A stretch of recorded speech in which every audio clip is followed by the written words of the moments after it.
कल्पना कीजिए कि जंगल में किसी 1000 साल पुराने पेड़ को देखने भर से ही इंसान के शरीर के अंदर की सूजन कम हो सकती है, या फिर दिल की धड़कन का तनाव एकदम शांत हो सकता है। हाँ, और सुनने में ये किसी जादू टोने या रहस्यमयी बात जैसा लगता है ना? बिल्कुल।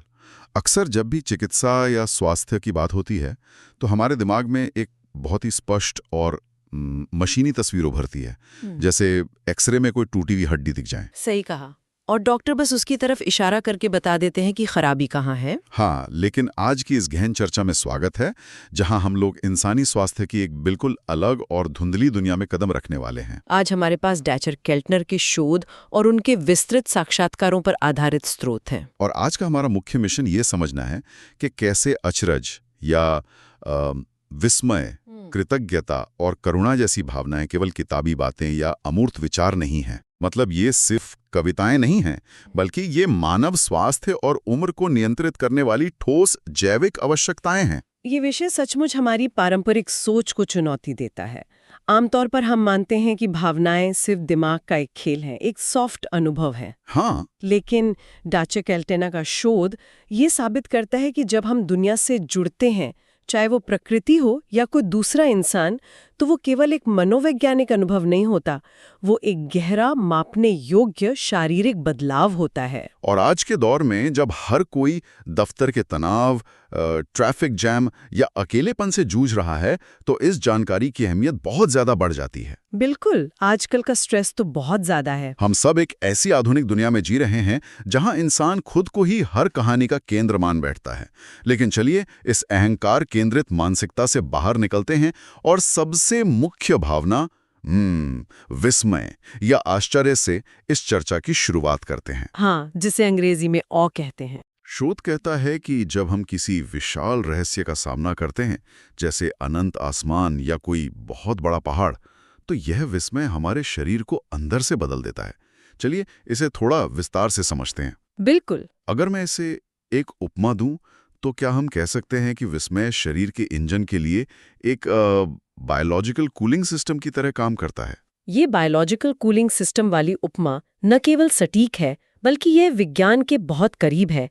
मान लीजिए कि मानव शरीर एक गाड़ी है जिसे आधुनिक जीवन के तनाव ने ओवरहीट कर दिया है। हाँ, जो कि आजकल आम बात है। एकदम सही।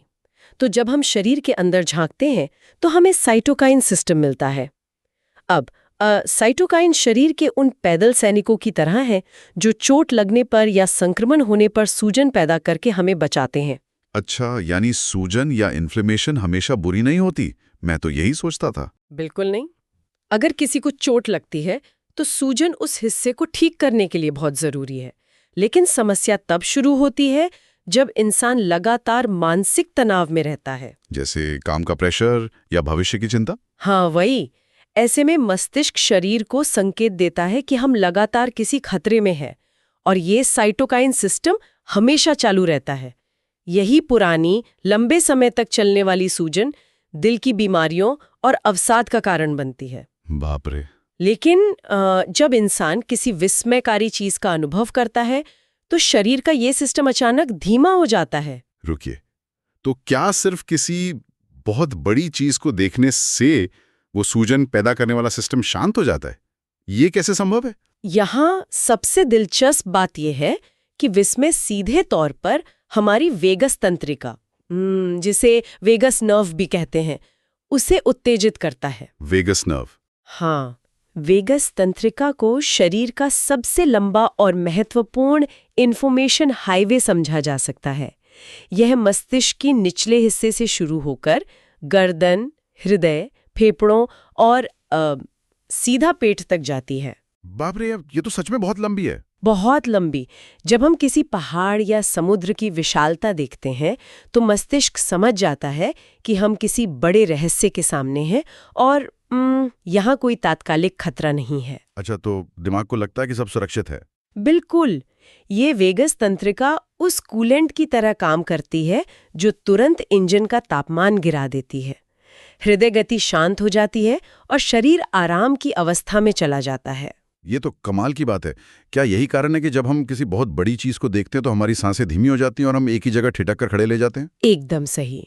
विकासवादी दृष्टिकोण से वो ठहराव हमारे तंत्रिका तंत्र का खतरे के मोड से बाहर निकलकर दुनिया के साथ एक सुरक्षित जुड़ाव महसूस करने का तरीका है। अगर विस्मय हमारे शरीर और तंत्रिका तंत्र को इस तरह से शांत करता है तो इसका हमारे दिमाग और हमारे अहंकार पर क्या असर होता है? क्योंकि शारीरिक विज्ञान से मनोविज्ञान की ओर बढ़ना एक स्वाभाविक कदम लगता है। हाँ, ये एक बहुत ही गहरा बदलाव है। स्रोत सामग्री में एक बहुत ही रोचक विचार है कि विशाल आसमान या 1000 साल पुराने पेड़ को देखने जैसी घटनाएं हमारे अहंकार को गायब कर देती हैं। इसे लघु स्वयं या स्मॉल सेल्फ का रूपांतरण कहा गया है। हाँ, डैचर केल्टनर ने इस पर एक बहुत ही मशहूर प्रयोग किया था। मैं बताती हूँ, उन्होंने कैलिफोर्निया विश्वविद्यालय के परिसर में कुछ छात्रों को यूकोलिप्टस के बहुत ऊंचे और विशाल पेड़ों की तरफ देखने के लिए कहा। अच्छा। जबकि दूसरे समूह को एक साधारण इमारत की तरफ देखने को कहा। जिन्होंने पेड़ों की विशालता को देखा, उन्होंने बाद में रिपोर्ट किया कि उन्हें अपना अस्तित्व बहुत छोटा महसूस हुआ। यानी वो स्मॉल सेल्फ वाली फीलिंग। बिल्कुल। उस पल में इंसान की अपनी व्यक्तिगत समस्याएं, उसकी चिंताएं और उसका अहंकार सब कुछ बहुत महत्वहीन लगने लगता है। आधुनिक समाज में तो हम हर समय खुद को अपनी कहानी का मुख्य पात्र या अपनी जिंदगी का सीईओ बनाने में लगे रहते हैं। हाँ, हर कोई मेन कैरेक्टर बनना चाहता है। सोशल मीडिया से लेकर रोजमर्रा की जिंदगी तक हर जगह यही दबाव है कि हम कितने महत्वपूर्ण हैं। ये लगातार खुद को साबित करने की होड़ ही शायद हमारे लिए सबसे बड़ा तनाव है। और यही वो तनाव है जिससे विस्मय हमें मुक्त करता है। जब लघु स्वयं की भावना हावी होती है तो व्यक्ति ये महसूस करता है कि वो इस दुनिया के एक बहुत बड़े ढांचे का एक बहुत छोटा सा हिस्सा है। लेकिन यहाँ मेरे मन में एक सवाल आता है, क्या अपनी अहमियत को कम आंकना या खुद को महत्वहीन महसूस करना सच में तनाव मुक्ति की कुंजी है? अच्छा सवाल है। मतलब क्या इससे इंसान ये सोचकर निराश नहीं हो जाएगा कि इस विशाल ब्रह्मांड में उसका कोई वजूद ही नहीं है? यह एक बहुत ही स्वाभाविक शंका है, लेकिन विज्ञान के अनुसार यहाँ महत्वहीन होने का अर्थ खुद को बेकार समझना बिल्कुल नहीं है। तो फिर क्या है? यह असल में मुक्तिदायक है। जब इंसान यह मान लेता है कि पूरे दुनिया का भार उसके कंधों पर नहीं है, तो वो एक गहरी मानसिक शांति का अनुभव करता है। यह ऐसा है जैसे कोई इंसान अकेलेपन के एक बहुत छोटे और घुटन भरे पिंजरे से बाहर निकलकर एक विशाल ब्रह्मांड का हिस्सा बन गया हो। एक आजादी जैसी भावना। बिल्कुल। ये लघु स्वयं इंसान को दूसरों के प्रति अधिक ग्रहणशील और मददगार बनाता है। उसी यूकेलिप्टस पेड़ वाले प्रयोग में जिन छात्रों ने पेड़ों को देखा था, उन्होंने बाद में उन लोगों की अधिक मदद की जिनके पेन गलती से जमीन पर गिर गए थे। अरे वाह, यह बात सच में बहुत दिलचस्प हो जाती है, क्योंकि इसका मतलब है कि जब हमारा अहंकार कम होता है तो हम दूसरों से बेहतर ढंग से जुड़ पाते हैं। एकदम सही। और ये जुड़ाव सिर्फ एक अच्छी भावना नहीं है, बल्कि इसके पीछे भी ठोस जैविक कारण है। शोध बताता है कि परोपकारी भावनाएं शारीरिक रूप से संक्रामक होती हैं। अगर मैं इसे कहूं तो दयालुता एक सकारात्मक वायरस की तरह है जो हमारे तंत्रिका तंत्र के माध्यम से पूरे नेटवर्क में फैल जाता है। सकारात्मक वायरस की ये उपमा शोध के निष्कर्षों को बेहतरीन ढंग से दर्शाती है। दयालुता का कोई भी कार्य देखने मात्र से हमारे नर्वस सिस्टम में एक तत्काल प्रतिक्रिया होती है। हाँ, मैंने भी कभी-कभी ऐसा महसूस किया है। अक्सर लोग बताते हैं कि किसी की निस्वार्थ मदद देखकर उनके रोंगटे खड़े हो जाते हैं या शरीर में एक सिहरन दौड़ जाती है, जिसे अंग्रेजी में द चिल्स कहा जाता है। हम तो हमेशा यही सोचते हैं कि रोंगटे खड़े होना सिर्फ भावुक होना है या ठंड लगने का संकेत है। ये एक पूरी तरह से न्यूरोफिजियोलॉजिकल प्रतिक्रिया है, यानी हमारा दिमाग और शरीर तारों के ऐसे नेटवर्क से जुड़े हैं जहां एक अच्छी घटना देखने से हमारा अपना शरीर भी वैसे ही हार्मोन पैदा करने लगता है। अच्छा, तो ये सिर्फ दिमाग का खेल नहीं है? बिल्कुल नहीं। ये एक विकासवादी आवश्यकता है। जब एक इंसान समाज में किसी को दया दिखाते हुए देखता है तो उसका वही वेगस तंत्रिका तंत्र सक्रिय होता है, जो उसे भी वैसा ही व्यवहार करने के लिए प्रेरित करता है। यानी वो वेगस नर्व यहाँ भी काम कर रही है। हाँ, ये भावना एक व्यक्ति से दूसरे व्यक्ति तक एक सामाजिक नेटवर्क में फैलती है। तो इसका मतलब है कि हम जैविक रूप से एक दूसरे की अच्छाई को कॉपी करने के लिए डिजाइन किए गए हैं। विस्मय और दयालुता को दूर से भी महसूस किए जा सकते हैं, लेकिन प्रकृति ने हमें सामूहिक रूप से जोड़ने के लिए एक और उपकरण दिया है, जिसके लिए हमें सचमुच एक दूसरे के करीब आना पड़ता है। आप शारीरिक स्पर्श की बात कर रहे हैं? हाँ, शारीरिक स्पर्श। हम अक्सर स्पर्श को बस एक स्नेह जताने का तरीका मानते हैं, लेकिन स्रोत बताते हैं कि ये स्तनधारियों के जीवित रहने की बुनियादी जरूरत है। स्पर्श केवल स्नेह नहीं है, यह एक बायोलॉजिकल लैंग्वेज है, यह जीवन रक्षक है। डैचर केल्टनर की शोध में शिशुओं, विशेषकर समय से पहले पैदा होने वाले बच्चों का उदाहरण दिया गया है। हाँ, जो प्रीमेच्योर बेबीज होते हैं। बिल्कुल। जब उन बच्चों को इंक्यूबेटर में रखने के बजाय माता पिता के साथ स्किन टू स्किन संपर्क यानी सीधा शारीरिक स्पर्श दिया जाता है, तो उनका वजन बहुत तेजी से बढ़ता है और वे जल्दी स्वस्थ होते हैं। ये तो कमाल है। और सिर्फ बच्चों में ही नहीं, वयस्कों में भी स्पर्श सीधा हमारी प्रतिरक्षा प्रणाली को मजबूत करने का काम करता है। क्या इसका भी कोई वैज्ञानिक तंत्र है कि सिर्फ हाथ मिलाने या गले लगने से प्रतिरक्षा प्रणाली कैसे मजबूत हो जाती है? बिल्कुल। एक साधारण सा स्पर्श शरीर में ऑक्सीटोसिन हार्मोन जारी करता है, जिसे अक्सर लव हार्मोन कहा जाता है, और ये कॉर्टिसोल यानी तनाव पैदा करने वाले हार्मोन के स्तर को तुरंत नीचे गिरा देता है। अच्छा, तो ये सीधा स्ट्रेस को काटता है। हाँ, यहाँ तक कि खेल के मैदानों में भी इसका असर दिखता है। एक बहुत ही मशहूर अध्ययन में NBA बास्केटबॉल टीमों का विश्लेषण किया गया था। ओहो, बास्केटबॉल में भी? जी हाँ, जो टीमें मैच के दौरान एक दूसरे को सबसे ज्यादा छूती थीं, जैसे हाई फाइव देना, पीठ थपथपाना, उन्होंने सीजन में सबसे ज्यादा मैच जीते। यह सहयोग और एक दूसरे पर भरोसा जताने की एक गैर मौखिक भाषा है। तो इस सब का आखिर मतलब क्या है? एक इंसान के तौर पर हमारी जीव विज्ञान की संरचना ही कुछ ऐसी है कि हमें एक दूसरे की दयालुता और स्पर्श की आवश्यकता है। हम सचमुच एक दूसरे के बिना सरवाइव नहीं कर सकते। एकदम सही, हम एक दूसरे के लिए ही बने हैं। अगर मानवीय जुड़ाव और परोपकार इतने आवश्यक और संक्रामक हैं, तो तर्क तो यही कहता है कि समाज में जो लोग सबसे अधिक शक्तिशाली हैं, जिनके पास सबसे अधिक संसाधन हैं, वे सबसे अधिक जुड़े हुए और परोपकारी होने चाहिए, है ना? तर्क भले ही यही कहे, लेकिन अगर हम इसे व्यापक परिप्रेक्ष्य से जोड़ें तो स्रोत सामग्री एक बहुत ही हैरान करने वाला विरोधाभास दिखाती है। विरोधाभास? कैसा विरोधाभास? इसे विशेषाधिकार का सत्ता विरोधाभास या पावर पैराडॉक्स कहा गया है। जब हम इस शोध के निष्कर्षों को निष्पक्ष रूप से देखते हैं, तो पता चलता है कि जैसे जैसे व्यक्तियों की संपत्ति और सामाजिक वर्ग बढ़ता है, उनकी परोपकारी प्रवृत्तियां शॉर्ट सर्किट होने लगती हैं। रुकिए, ये बात थोड़ी अजीब लगती है। आमतौर पर हम सोचते हैं कि जिनके पास ज़्यादा पैसा है, उनके पास दान करने या मदद के लिए आगे आने की सबसे ज़्यादा क्षमता होती है। हाँ, सोच तो यही है। क्या इसका मतलब ये है कि जैविक स्तर पर उनका शरीर उन्हें स्वार्थी बना रहा है, या ये सिर्फ एक सामाजिक रूढ़ी है? ये कोई रूढ़ी नहीं है, बल्कि प्रयोगशालाओं और असल जिंदगी के प्रयोगों में साबित हुआ तथ्य है। मैं बताती हूँ। शोध में देखा गया कि जब करुणा पैदा करने वाली परिस्थितियां सामने आती हैं, जैसे कैंसर से पीड़ित बच्चों के वीडियो दिखाना, तो धन और सत्ता संपन्न लोगों के शरीर में उस वेगस तंत्रिका की सक्रियता काफी कम देखी गई, बनिस्बत उनके जिनके पास संसाधन कम है। बिल्कुल। इसका मतलब है कि उनकी सहानुभूति का बायोलॉजिकल स्विच एक तरह से धीमा पड़ गया था। ये तो एक शॉर्ट सर्किट ही हुआ। मतलब उनकी तंत्रिकाएं उस दुख पर उस तरह से प्रतिक्रिया ही नहीं दे रही हैं। हाँ, बिल्कुल।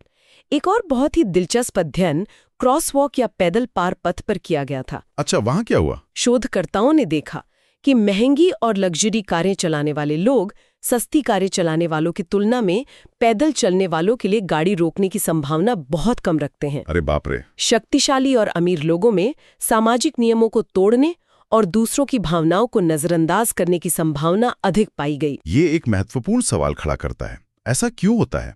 क्या समाज में ऊपर उठना और अधिक संसाधन जुटाना हमें जैविक रूप से समाज से अलग कर देता है? हाँ, ये सोचने वाली बात है। ये तो एक बहुत ही बड़ी विडंबना है कि जो सफलता इंसान को सुरक्षा देने के लिए होती है, वही उसे उसकी मानवता से दूर कर रही है। विकासवादी जीव विज्ञान में इसका बहुत ही तार्किक उत्तर है। जो लोग समाज के निचले या मध्यम वर्ग में होते हैं, उन्हें जीवित रहने और मुश्किलों का सामना करने के लिए एक दूसरे के सहयोग की बहुत अधिक आवश्यकता होती है। क्योंकि उनके पास और कोई चारा नहीं होता। सही कहा। इसलिए उनका शरीर दूसरों के दर्द और खुशी के प्रति अत्यधिक संवेदनशील होता है।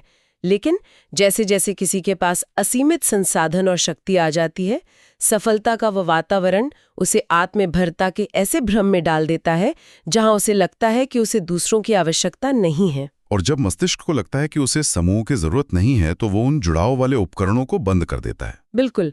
विकासवादी रूप से शरीर उन जैविक उपकरणों को सुन कर देता है जो हमें एक इंसान के रूप में जोड़े रखते हैं। वेगस तंत्रिका की सक्रियता कम हो जाती है क्योंकि मस्तिष्क को लगता है कि अब दूसरों की भावनाओं को पढ़ने या उनके साथ सहयोग करने की कोई जैविक आवश्यकता नहीं बची है। ये सचमुच आंखें खोलने वाला तथ्य है। ये पूरी चर्चा सिर्फ विचारों के इर्द गिर्द नहीं घूम रही थी, बल्कि हमारे खून, हमारे हार्मोन और हमारी नसों की बात कर रही थी। हाँ, ये शुद्ध जीव विज्ञान है। तो आज की इस पूरी गहन चर्चा को अगर हम समेटें तो जो तस्वीर उभर कर आती है वो बहुत ही स्पष्ट है। विस्मय, दयालुता और शारीरिक स्पर्श केवल अच्छे विचार, नैतिकता या खुद को बेहतर महसूस कराने वाले सॉफ्ट अनुभव नहीं है। बिल्कुल नहीं। ये मानव स्वास्थ्य, लंबी उम्र और हमारे समाज के अस्तित्व के लिए एकदम बुनियादी जैविक तंत्र हैं। और ये समझना भी उतना ही जरूरी है कि इंसान का शरीर अलगाव या अकेलेपन के लिए नहीं, बल्कि जुड़ाव के लिए बना है।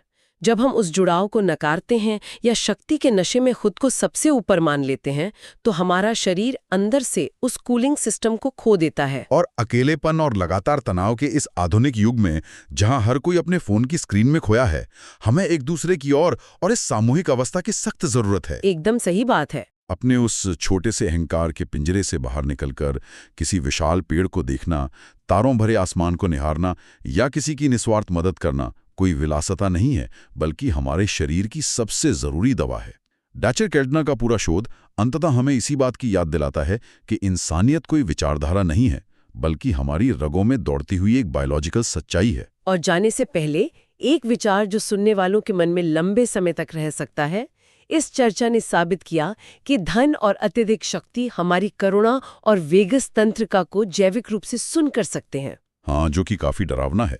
तो क्या हमें अपनी दुनिया के नेतृत्व ढांचे को इस तरह से डिजाइन करना चाहिए कि नेतृत्व करने वालों, चाहे वे कंपनियों के सीईओ हों या राजनेता, को नियमित रूप से विशाल प्रकृति या विस्मय का अनुभव करने के लिए मजबूर किया जाए? अरे, ये तो बहुत ही शानदार विचार है।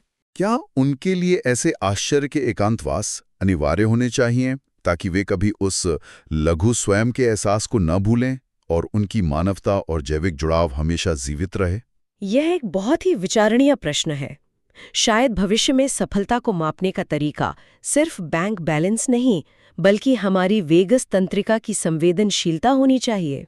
शुरुआत में हमने उस एक्सरे मशीन की बात की थी जो भावनाओं की दुनिया में काम नहीं करती, लेकिन आज की चर्चा के बाद शायद हमें विज्ञान के रूप में एक नई तरह की एक्सरे मशीन मिल गई है। हाँ, जो हमें अंदर से दिखाती है। जो ये दिखाती है कि जब हम किसी 1000 साल पुराने पेड़ को देखते हैं या किसी अपरिचित के प्रति दया दिखाते हैं, तो हमारे अंदर की टूटी हुई कड़ियां कैसे अपने आप जुड़ने लगती हैं। बिल्कुल। इस गहरी जानकारी को अपने जीवन में उतारें, बाहर निकलें और दुनिया के उस विस्मय को महसूस करें जो हमारा इंतजार कर रहा है। आज की चर्चा में बस इतना ही।